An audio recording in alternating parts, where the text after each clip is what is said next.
कारण बताएं स्वामी। आपको उद्विग्न देखकर मेरा मन व्यथित हो रहा है। देवराज, देवराज, आपकी आज्ञा अनुसार उन तीनों तपस्वियों के विषय में विस्तार से जानकारी प्राप्त कर ली है। वे तीनों सप्त ऋषियों में से एक पुलत्स्य ऋषि के पुत्र ऋषि विशर्वा तथा दैत्यराज सुमाली की पुत्री केकसी के पुत्र हैं।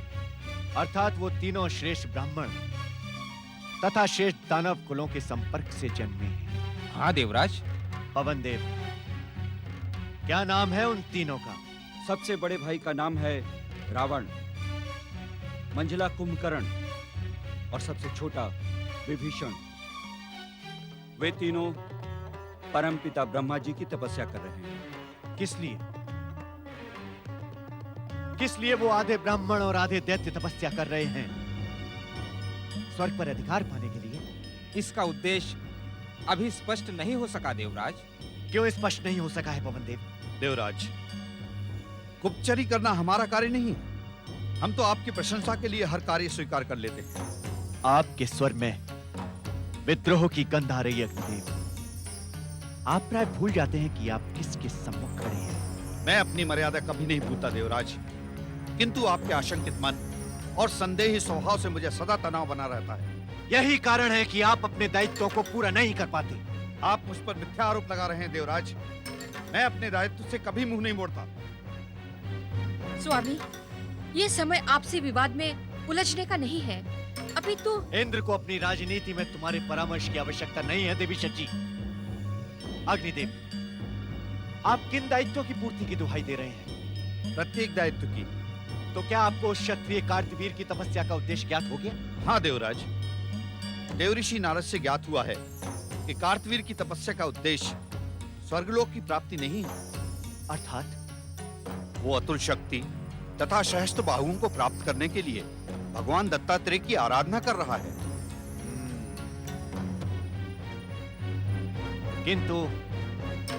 किंतु हमें इन तपस्वियों की तपस्या का उद्देश्य जानकर भी निश्चिंत नहीं बैठे रहना है। हमें योजनाबद्ध होकर स्वर्ग की सुरक्षा का प्रबंध करना होगा। यही उचित होगा देवराज।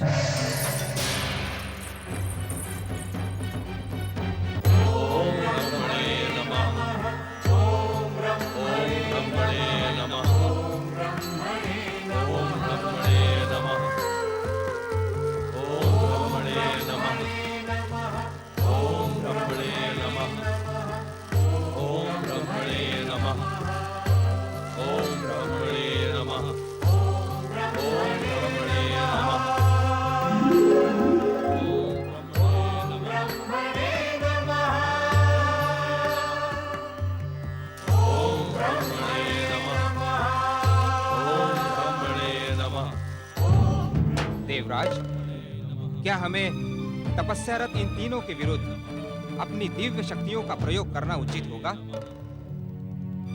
पवन देव, यदि ये ब्राह्मण है तो इन पर परंपरा अनुसार शक्ति प्रयोग करना अनुचित है। किंतु यदि ये दैत्य है तो देवराज, किसी भी निष्कर्ष पर पहुंचने से पूर्व हमें परमपिता ब्रह्मा जी से परामर्श प्राप्त कर लेना उचित होगा। आप उचित कह रहे हैं अग्निदेव, आप उचित कह रहे हैं। इस विषय पर ब्रह्मदेव ही हमारा मार्गदर्शन करेंगे। नारायण नारायण। प्रणाम परमपिता। परमपिता, परमपिता, परमपिता, अपनी समाधि को विराम दें। आपका मानस पुत्र नारद आपसे आशीर्वाद प्राप्त करने के लिए यहाँ उपस्थित हुआ है परमपिता। आंखें खोले परमपिता। नारद की जिज्ञासा का समाधान करें। कृपया अपनी आंखें खोले परमपिता। प्रणाम परमपिता। नारायण नारायण। देवराज इंद्र, क्या आप है वंशीय क्षत्रिय राजा कार्तवीर्य की तपस्या का उद्देश्य जानने के लिए यहाँ उपस्थित हुए हैं? देवर्षि, आप तो हम देवताओं के सदैव शुभचिंतक रहे हैं। नारायण नारायण। देवराज, आज आपकी वाणी में अपार विनम्रता देखकर नारद को आश्चर्य हुआ। बताएं, आज आप किस चिंता को लेकर यहाँ उपस्थित हुए हैं? देवर्षि, आपने जो कार्तवीर की तपस्या का उद्देश्य बताया, उससे तो हम निश्चिंत हो गए। किंतु अब हमारी मुख्य चिंता पुलस्त्य वंशीय उन 3 तपस्वियों से है जो ब्रह्मदेव की आराधना कर रहे हैं। हमें भय है कि कहीं वो परंतु वे तीनों ब्राह्मण हैं अथवा राक्षस, इस बात का जब तक निर्णय नहीं होता तब तक आपका भय निराधार है देवराज। देवर्षि, परंतु इस बात का निर्णय करेगा कौन? परमपिता सृजनकर्ता ब्रह्मदेव की। आप सभी के आगमन का उद्देश्य हम भली भांति समझते हैं, परंतु शिवेच्छा के बिना हम भविष्य के संकेत देने में असमर्थ हैं।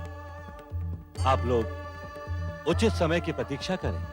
परमपिता, है वंशीय क्षत्रिय राजा कार्तवीर्य की तपस्या से आपका सीधा संबंध नहीं है, क्योंकि वे भगवान दत्तात्रेय की तपस्या कर रहे हैं। परंतु मैं ये जानने के लिए उत्सुक हूँ कि भगवान दत्तात्रेय से वरदान प्राप्त करने के उपरांत वे क्या करेंगे।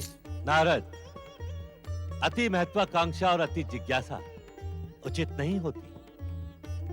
तुम भगवान दत्तात्रेय से इस संबंध में दीर्घ चर्चा करके आश्वस्त हो चुके हो। तुम जानते ही हो कि वरदान प्राप्ति के उपरांत कार्तवीर्य अहंकार में वृद्धि करेगा और वही उसके लिए अशुभ होगा। परमपिता, हम आपसे केवल इतना जानने के इच्छुक हैं कि पुलस्त्य ऋषि के 3 पौत्र रावण, कुंभकर्ण अथवा विभीषण ब्राह्मण है अथवा राक्षस है। जन्म से तो वो ब्राह्मण ही हैं और तपस्या रत होने के कारण उनकी मूल प्रवृत्ति भी ब्राह्मण की ही है, किंतु उनमें दैत्य प्रवृत्ति होने के कारण दैत्य भाव पर्याप्त मात्रा में है, जो वरदान प्राप्ति के पश्चात और भी बढ़ सकता है।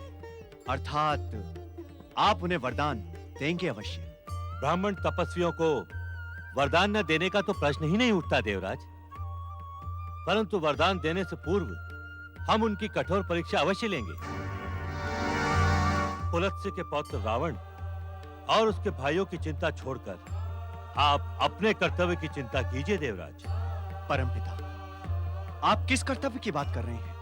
महर्षि जमदग्नि निष्ठा पूर्वक अपने ऋषि धर्म का पालन करते हुए तपस्या कर रहे हैं, परंतु आपने वचन देकर भी उनकी मनोकामना को पूर्ण नहीं किया। क्या आपको महर्षि जमदग्नि को दिए हुए वचन का स्मरण नहीं है देवराज? क्या आप ये भूल गए कि महर्षि जमदग्नि की कामना पर आपने उन्हें गौ माता कामधेनु देने का वचन दिया था? मैं अपना वचन भूला नहीं हूं परमपिता। समय आने पर मैं उसे अवश्य पूर्ण करूंगा। है वंशीय क्षत्रिय राजा कार्तवीर की वरदान प्राप्ति के पूर्व आप अपना वचन अवश्य पूर्ण कीजिए।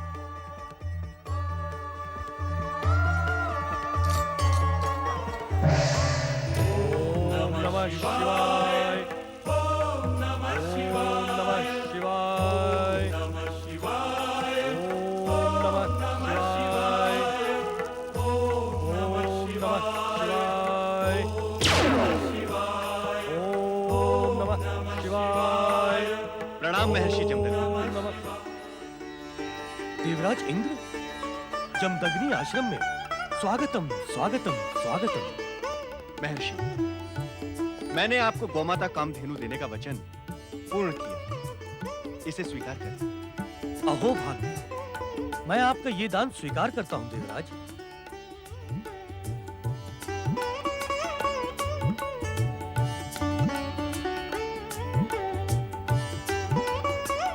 महर्षि, आप भगवान शिव से ये प्रार्थना करें कि स्वर्ग पर कोई संकट न आने पाए। देवराज, यदि आपने पूर्ण स्वेच्छा से एक ब्राह्मण को गोदान दिया है, तो आप स्वर्ग की सुरक्षा के प्रति निश्चिंत रहें, क्योंकि इस संसार में एक ब्राह्मण को गोदान करने से श्रेष्ठ कोई दान नहीं। आज्ञा दें महर्षि।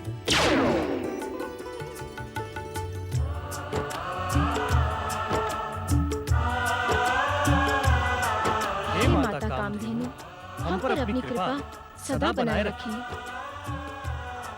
गौ माता कामधेनु का दान प्राप्त करने के पश्चात ऋषि जमदग्नि और देवी रेणुका अत्यंत प्रसन्न थे, किंतु उन्हें इस बात का तनिक भी आभास नहीं था कि उनके सुख संसार में शिव कृपा से वृद्धि होने वाली है।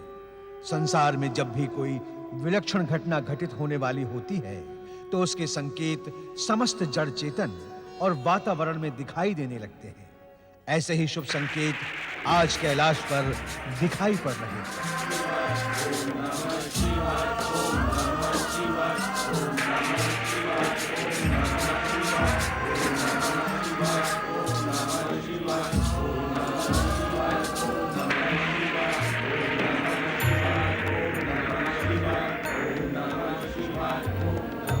पति परमेश्वराय नमो नमः। स्वामी, शांत वातावरण में अचानक ये उत्तेजना की उत्पत्ति क्यों हो गई? क्या कुछ घटित होने वाला है?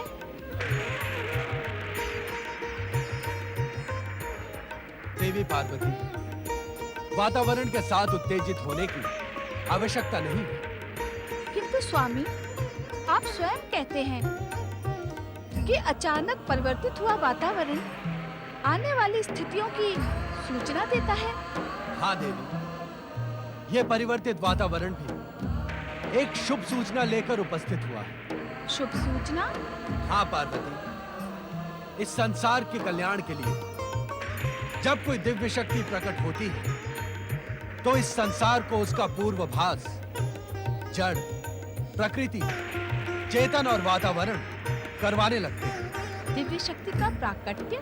हाँ देवी, वातावरण की यह प्रसन्नता हमारे परम भक्त महर्षि जमदग्नि के अवतारी पुत्र के होने का संकेत है। स्वामी, तनिक अपने गूढ़ रहस्यों की भाषा को स्पष्ट करें।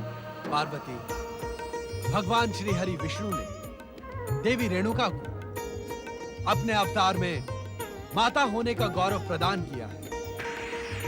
ये वातावरण इसी प्रसन्नता में प्रफुल्लित हो रहा है। ब्राह्मणों के श्रेष्ठ कुल में श्री हरि विष्णु का अवतार? धन्य स्वामी धन्य। यह किस बात का सूचक है? श्री हरि विष्णु का यह मानवीय अवतार उनके अब तक के अवतारों में विलक्षण है। श्रेष्ठ कुल में जन्म लेने वाला जमदग्नि रेणु का पुत्र जगत कल्याण के साथ ही हमारा श्रेष्ठ भक्त होने का सम्मान प्राप्त करेगा। महर्षि जमदग्नि, देवी रेणुका तथा आपको मेरी शत शत शुभकामनाएं स्वामी। अवतारी पुत्र के लिए महर्षि जमदग्नि तथा देवी रेणुका को शुभकामना देना तो समझ में आता है, किंतु हमें किस बात की शुभकामना दी जा रही है? श्रेष्ठ भक्त प्राप्त करने की। तुम्हारी विलक्षण बुद्धि की प्रशंसा किए बिना यह प्रसंग समाप्त नहीं हो सकता। आज से तुम्हारा एक नाम विलक्षणा भी हो। जिस प्रकार भक्त भगवान के दर्शन का अभिलाषी होता है, ठीक उसी प्रकार भगवान भी श्रेष्ठ भक्त को प्राप्त करने की प्रतीक्षा में लगा रहता है। देवाधिदेव भगवान शिव शंकर और श्री हरि विष्णु की स्वामी, जमदग्नि आश्रम इस समय कितना प्रफुल्लित हो रहा होगा।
स्वामी, आप तो सर्वज्ञ हैं। हमारे इस पुत्र का भविष्य बताएं। देवी रेणुका, तुम्हारे इस महान पुत्र का भविष्य अत्यंत उज्जवल है।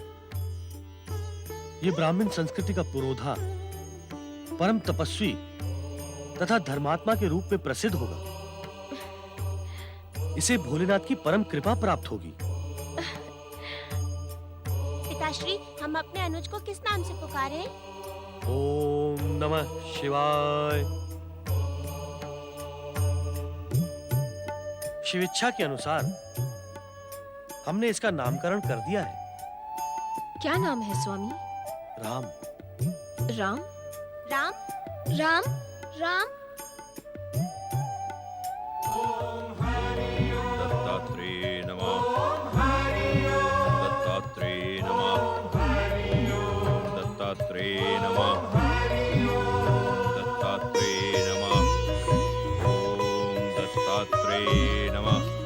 ओम दत्तात्रेय नमः। ओम दत्तात्रेय नमः। ओम दत्तात्रेय